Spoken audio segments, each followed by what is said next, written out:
Okay, joining me now is a very special guest again from Washington, D.C., someone who is seen as an authority on strategic affairs, particularly when it comes to the subcontinent, but also in the wider context of international peace. I'm joined by the Tata Chair for Strategic Affairs and at the Carnegie Endowment for International Peace. That's Ashley Tellis joining me there from Washington. Appreciate you joining us, Ms. Tellis. The big question, of course, we are seeing another conflict seemingly escalating by the day between Israel and Iran. This comes on the back of what we've already seen happening in Gaza, in Lebanon, and of course, Russia, Ukraine, that continues. Has the world in general become a more dangerous place? And do you believe Israel, Iran could now spiral out of control? Well, it certainly is a dangerous place simply by the empirics of it, right? We have multiple crises in different locations and no clear resolution to any of these conflicts. The Israel-Iran conflict is particularly troublesome because it is not clear to me how it ends yet. The intersections between Israel's foreign policy decision-making and Prime Minister Netanyahu's domestic predicaments are also somewhat unclear. And most complicating of all is the role of the United States in this crisis. Thus far, President Trump has chosen to stay away, but he's promised to make a decision 2 weeks out. And we don't know what that decision is. And if that decision ends up being a US entry into this conflict, then I think the world will have gotten a lot more complicated very, very quickly. Let's break down what you just said. Particularly, let's start with what Donald Trump said yesterday only, that he's giving himself or Iran, in a way, 2 weeks. Is Donald Trump trying to buy time because he is uncertain about whether he should take the United States into this war? Is he hoping against hope that there will be a negotiated settlement? Or does he want Israel to finish the job in a way before he comes at the last moment? What suddenly explains this 2 weeks that he's giving the Iranians? Well, I don't think anyone can with confidence explain how the president is thinking about these issues. But there are some avenues that we can explore. Right? The first avenue that I think needs to be appreciated is that President Trump came into office essentially opposed to the idea of the United States engaging in foreign wars. And so there is a presumption against US interventionism that weighs heavily on him and on his base. His bases, survived the 20 years of the war in Afghanistan and Iraq. They don't want the United States to go there. However, this door has now been opened because of Israel's unilateral actions vis-a-vis Iran. And so Trump now faces a consequential moment of choice, which is Israel has made gains in terms of its ability to neutralize some aspects of Iran's nuclear capability. Does the United States jump in to finish the job? I think that is a very, very difficult choice for President Trump because it involves technical questions about how long a US contribution would take and how effective it would be. It implicates the question of regime change in Iran. And it implicates the question of what are the implications for the wider Middle East, depending on how this conflict ends.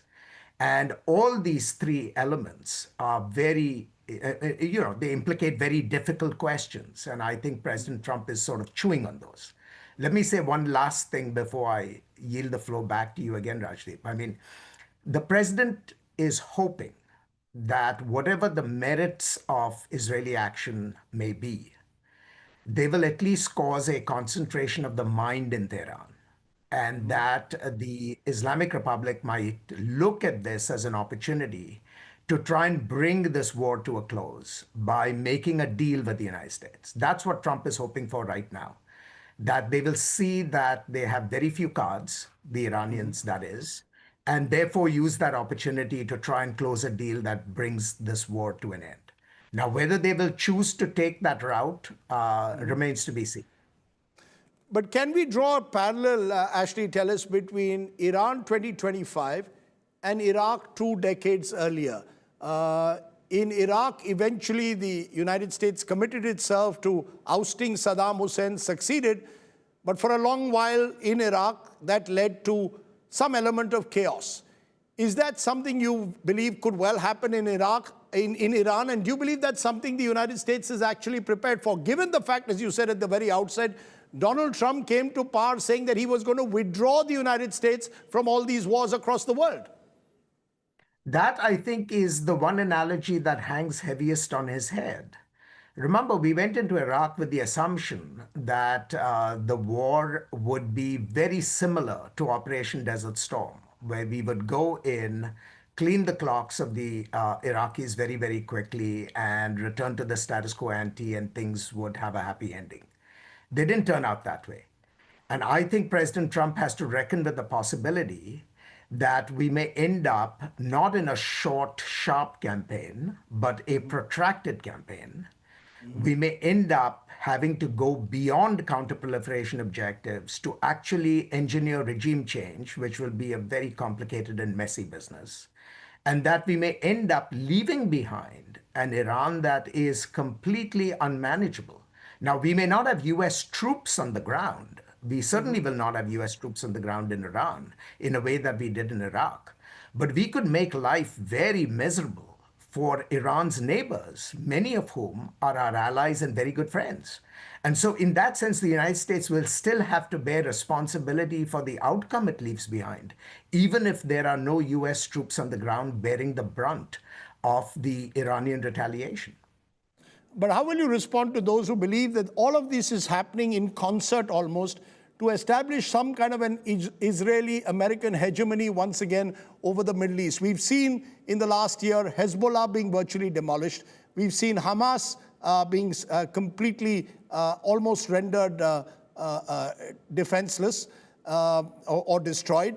And now it's Iran. So the axis of resistance is being dismantled step by step to, in a way, bring an Israeli-American hegemony over the Middle East. Is that something you believe that the Americans are comfortable with?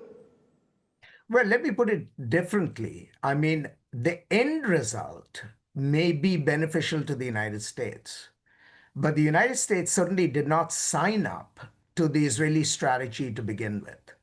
So the Israelis have decapitated Hezbollah, Hamas, and could be on the verge of destroying essentially the Iranian nuclear program and even its leadership. Is that outcome beneficial to the United States? Absolutely.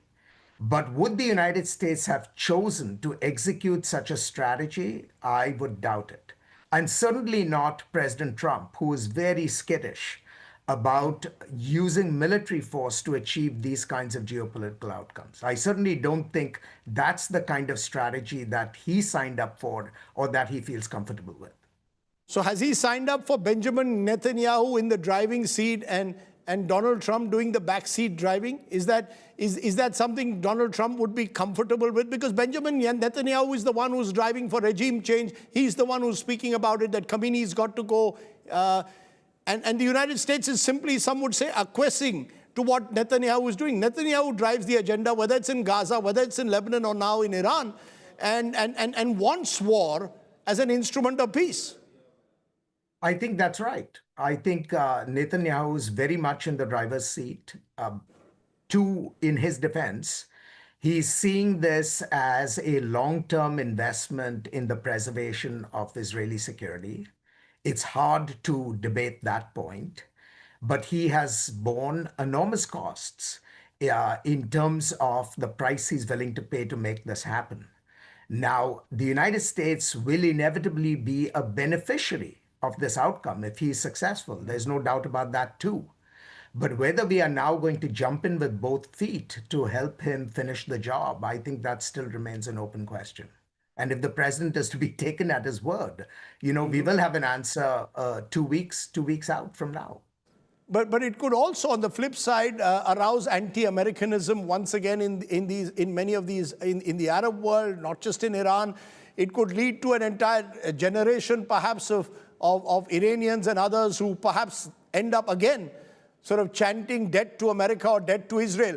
The fear, of course, is that if this doesn't work out quite the way Trump and Netanyahu want it to happen, Iran is not Hezbollah, Iran is not Hamas, it's a sovereign large nation. Is that the risk, the calculation that Donald Trump is likely to make before he takes that final decision? I mean, I think there are two elements to the question that you've asked. First, what is the response to the United States and to Israel on the Arab street? And what is the response to the United States and Israel within Arab regimes? I think it is the latter calculation that weighs more heavily on Donald Trump's mind rather than the former. In other words, as long as friendly Arab regimes are comfortable with the idea that the elimination of Iran's nuclear capability is beneficial to them all, that makes the choices in some sense more tractable for Trump. I don't think the sentiment on the street is going to affect him too much because there has always been a pervasive suspicion of US and Israeli objectives on the Arab street anyway. This is not fundamentally going to change that outcome. So in your view, is is Trump going to go in or stay out for the next 2 weeks and watch what happens? I honestly don't know the answer to that. I do not think he knows the answer to that either. Okay, let's then come to another element where Donald Trump is sort of showing the world that you never know what Donald Trump does next. Just a few days ago, he hosted the Pakistani Army Chief, Field Marshal Asim Munir, had a phone call with Prime Minister Modi and appeared in his own way once again to want to take credit for a ceasefire between India and Pakistan after Operation Sindoor. What is Trump trying to do? Is he hyphenating India and Pakistan? Is he playing a double game? Is he using Pakistan as an tactical ally, shares a long border with Iran, and at the same time wants a trade deal with the large market of India? Is this Trump acting in the interest of Trump above all else?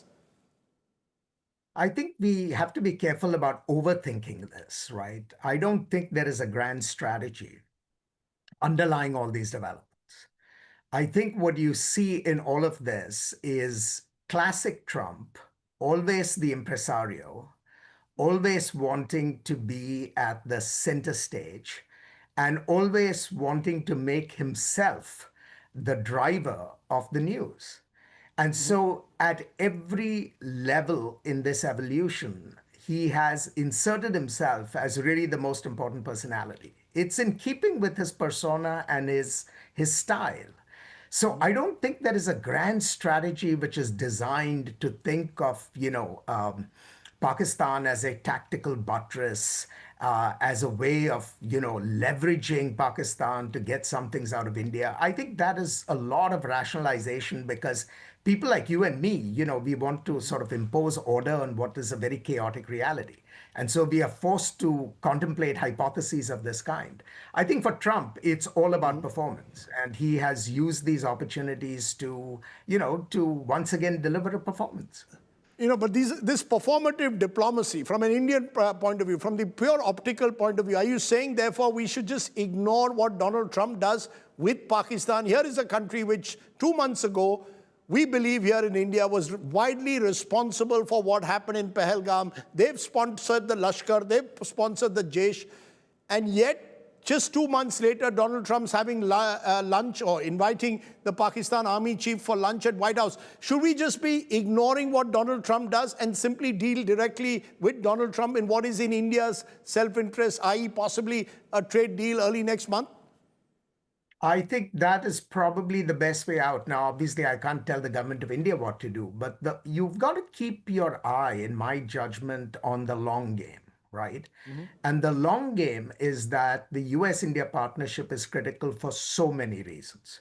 And we should look for ways of overcoming what are the near-term and immediate obstacles. At the end of the day, Trump today is a one-term president. We will have to deal with the histrionics that he brings to bear for the next 3 years. But we should do our damnedest to avoid being caught up and trapped by the histrionics. We have long-term interests, so deal with Mr. Trump on his own terms, protect your equities as we will protect ours. And I think if we both adopt the strategic view, we will actually come out okay. In that sense, are you saying that America, Capitol Hill, looks at India very differently to Pakistan? India is seen as the emerging fourth largest economy in the world. It's seen as a country with a stable democracy. Pakistan is seen at the end of the day of having a puppet civilian leadership run really by the army. Therefore, the relationship that the US will have with Pakistan will remain very different to that from India. It is dehyphenated. That is absolutely true. And that is a view not simply on Capitol Hill, it's actually a view inside the US government as well. And it's a view in American society writ large. Pakistan is a problem to be managed. India is an opportunity to be seized. That's the fundamental difference. And whether we get success at the end of the day is how cleverly we manage this fundamental dichotomy. So my advice to my Indian friends would still remain the same, which is think about the opportunities, focus on the things that unite us and what matter, and don't get distracted, by these episodic, elements of theater that will intrude. But there are those who say that India sort of self-proclaims itself now as a Vishwa Guru. In the world order that we have at the moment, there seem to be no Vishwa Gurus. It seems a totally amoral world. I'm not using immoral, but amoral world. No permanent friends or enemies, just permanent interests. In such a world, do we go down the path of being a Vishwa Guru or simply strike our own strategic deal, just as Donald Trump is doing with countries across the world? Well, I've never quite understood what being a Vishwaguru actually means. I mean, I understand it as an aspiration. I understand it as an authentic reflection of Providing a moral Indians. compass, I guess. Providing a moral compass to the world.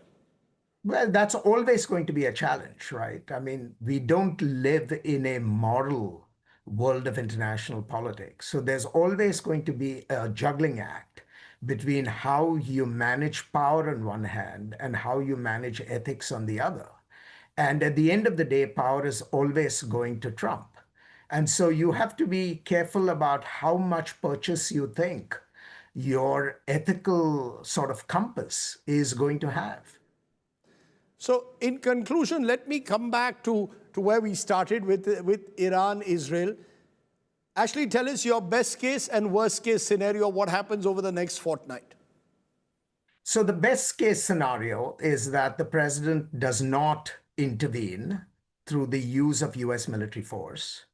The Iranians recognize that they don't have too many cards to play. They get back to the negotiating table.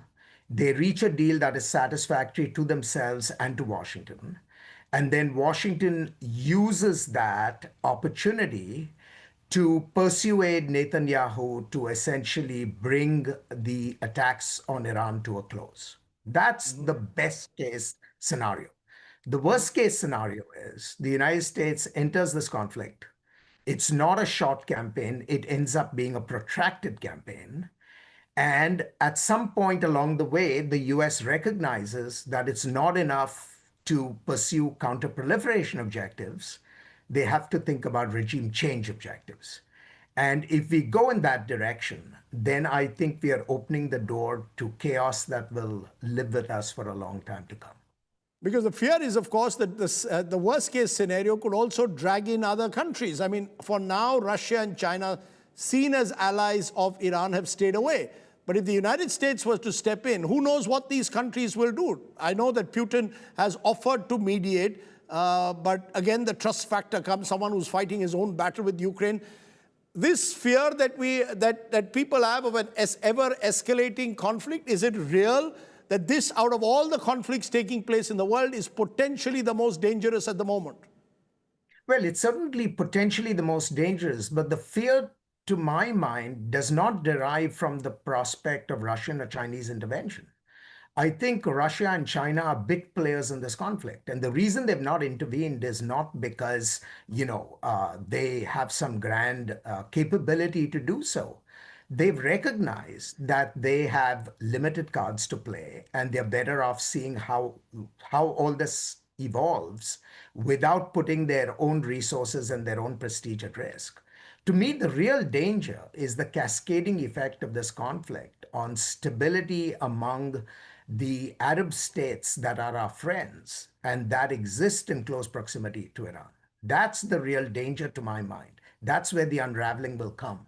And if that unraveling comes, then I think this conflict would have been, extremely costly for American interests. My final question, Ashley, it's been what, 6 months since Donald Trump has come to power. These are turbulent but exciting times in many ways. What's the biggest difference you've seen from your vantage point in Washington as a result of the last 6 months? Is it that every day you never know what Donald Trump does next? The uncertainty of it all. Well, that's certainly become now a permanent feature of the Washington landscape. But there are two halves to it, right? And both halves are equally troubling. One is what is happening to the United States as a constitutional democracy and the changes that Donald Trump has brought in his wake through the exercise of what is often called the unitary presidency are things that one watches with a certain degree of dismay. And then, of course, the other half is what is happening in the international space. And to me, there the most troubling element is the changed perception of the United States as a reliable hegemonic power that stands by its friends. And if that perception grows deeper and deeper roots, then I'm afraid that 4 years out, we will be in a different place as a country. And we will have a much more complicated world to deal with without having the benefits of the allies that we've enjoyed for the last 70 odd years. Ashley Tellis, wonderful to have you on the show to give us that broad sweep of how you see not just Israel, Iran, but also India, Pakistan, and indeed the Trump presidency and United States' role in global conflicts. Thanks very much for joining me there from Washington, D.C. Thank you so much, Rajiv. Take care.